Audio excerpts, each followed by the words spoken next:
and welcome. I am Gimba Umar. Tonight, death toll in what appears the deadliest bank robbery in Nigeria rises to over 30. Residents of Offa in Kwara State narrate how the horrific incident occurred. INEC chairman gives assurance of electoral body's readiness to conduct the Ekiti and Osun state governorship polls, says that the electoral body is working with its own timetable for the 2019 general elections. The national chairman of the PDP, Uche Secondus, sues Minister of Information and Culture, Lai Mohammed, and the federal government over alleged defamation, demands 1.5 billion naira. And former South African President Jacob Zuma appears in court over alleged corruption, pleads not guilty to charges. And on business news tonight, the Nigerian National Petroleum Corporation announces award of 2 gas pipeline deals worth almost $3 billion. On sports news, Team Nigeria athletes make progress after boxer Innocent Agbogulam and the men's table tennis team reached the quarterfinals of the 2018 Commonwealth Games. And from Abuja, Governor Ganduje reiterates call for herdsmen to relocate to Kano State, insists president must recontest in 2019 elections.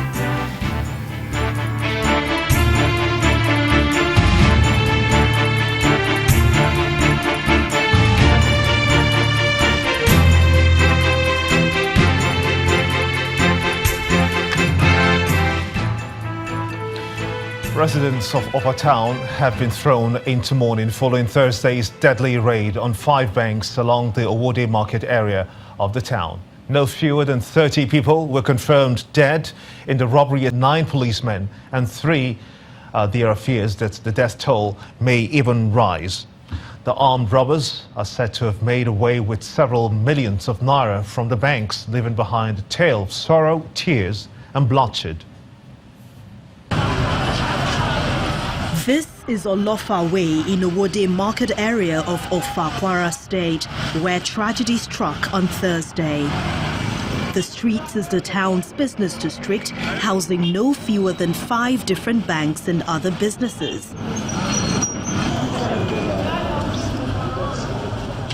The people here are gathered in folds, recounting the experience of the Black Thursday. They say the armed robbers, numbering about 30, raided the 5 banks without hindrance, breaking through all the security doors with explosives, firing gunshots at everyone in sight, smashing all computers, carting away several millions of naira and killing no fewer than 30 people. Those who were lucky to escape death sustained various degrees of injuries.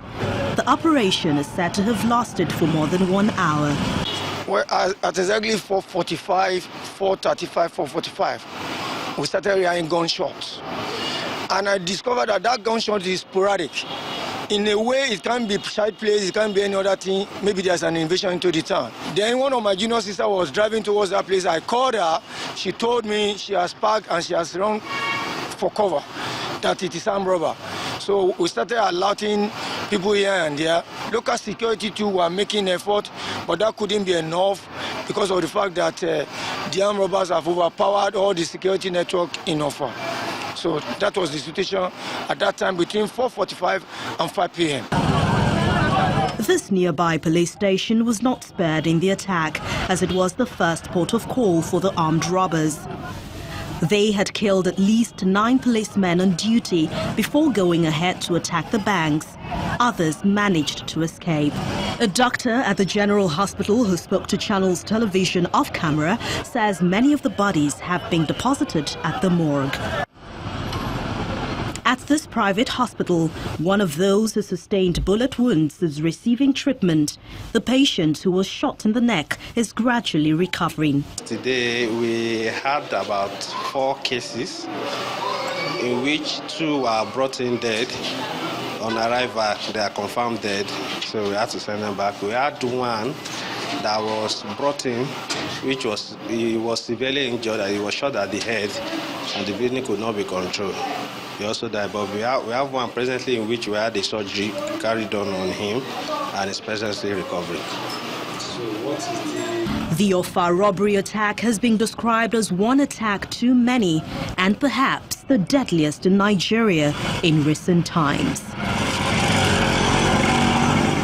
Let's stay on this tragic incident that occurred in Kwara State, and I'm being joined on the news at 10 to discuss this by security expert Mr. Ona Ihomo. I want to thank you so much indeed for joining us on the news at 10. This is rather horrendous, an incident, if you will, and there has been talks about how this expertise was carried out by the bank robbers. Do you think that there has been anything close to this in the history of this country? Thank you, Gimba, for having me.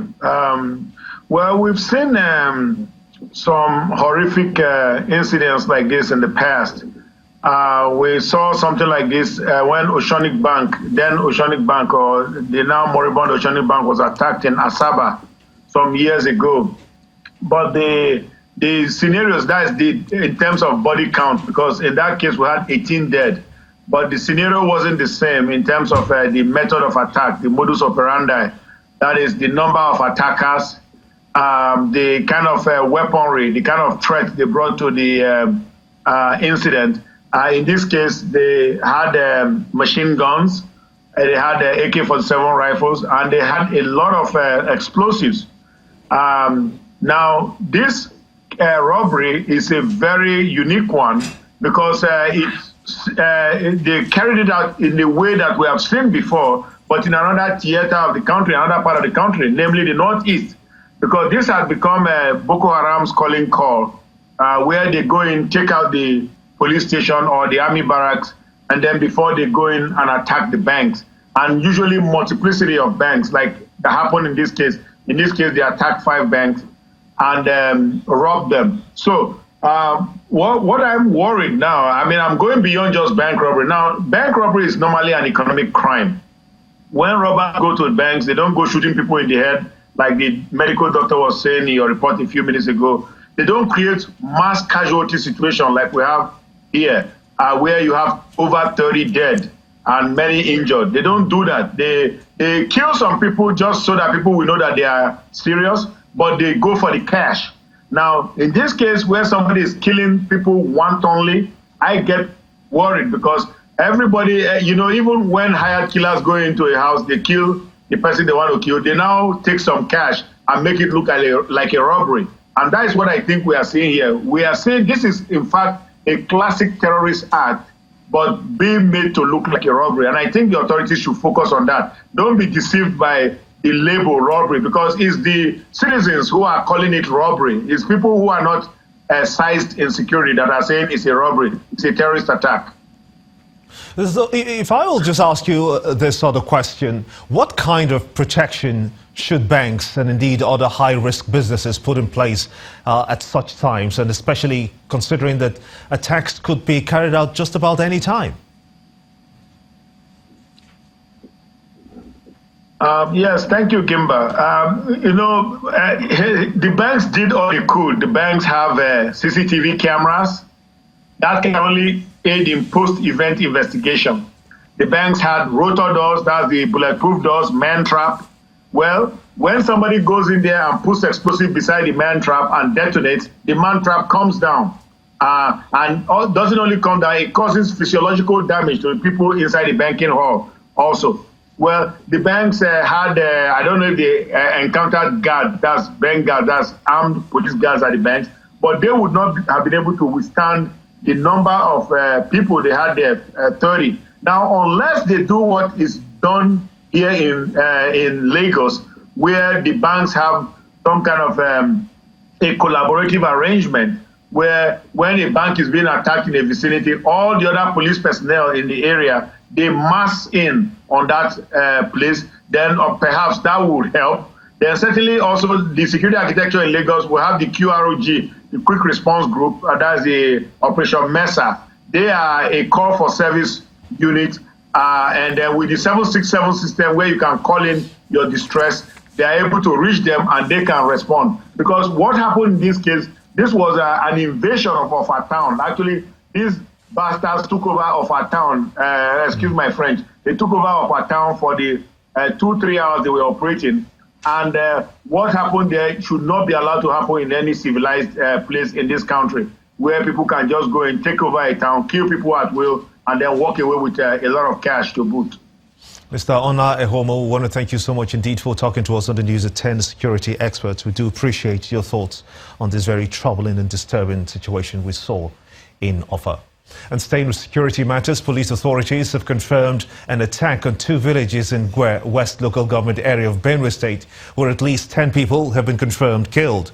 A statement from the state police command says that bodies were recovered from a bush around Tiadudu and Anga villages on Thursday evening, believed to be victims of attacks by armed bandits, suspected to be cross-border insurgents. According to the police, the mobile force unit deployed in the Naka area had encountered insurgents during a routine patrol. The statement offers an assurance that the police special force on counterinsurgency have been deployed as reinforcement to step up security operations there. Meanwhile, the police in Abia State have recovered thousands of illegal arms allegedly used by criminals and gunmen for various criminal activities in the state. The State Commissioner of Police disclosed that most of the arms were recovered from crime suspects. He's asking members of the public to provide the police with information that will help fish out more criminals from their hideouts. The Commissioner of Police explains that the strategy adopted by the police to raid the state of violent crimes is yielding results. This is not an arms and ammunition exhibition. In fact, this array of weapons is a result of the mop-up of illegal arms in Abia State. These lethal weapons were recovered from suspected gun runners engaged in illicit arms sale in different parts of the state. The recovery directive from the State Commissioner of Police seems to be yielding positive results, but he says there's more to be done. Anybody that arms are recovered from is a suspect. In fact, for now, we can confidently say they are criminals because many of them have been convicted already. Some are already remanded. Very few are recovered from private individuals. Many of these ones are recovered from criminals and in the course of action. Some of these weapons were recovered from members of the public, but the larger chunk was confiscated from suspected criminals who have either been remanded or even convicted. The exercise is ongoing. We'll continue to mop up arms, and we'll appeal to you also to help us, give us information as regards where these arms are being produced, the gun runners, those who are selling the arms, and those who are in possession of those arms. This mop-up of illegal arms is intended to send a signal that no one is permitted to own or carry a gun illegally, and more importantly, that peace in Abia State is non-negotiable. More stories now. The senator representing Kogi West, Dino Milaye, has visited Lokoja, the Kogi state capital, but not to honor the invitation of the police, who have given him a deadline to either appear at the force headquarters in the state capital or risk being declared wanted. The senator was in Lokoja with the Senate President, Dr. Bukola Saraki, to attend the 8th-day prayer of late Honorable Buba Jibril, where he was also spotted exchanging pleasantries with a police officer at the end of the program. Earlier this week, the senator had stated clearly that he would not honor the invitation of the police since the matter has been taken to court, in addition to his claims that he does not feel safe reporting to the Kogi State Police Command. The senator has also cautioned police authorities to stop his trial in the media.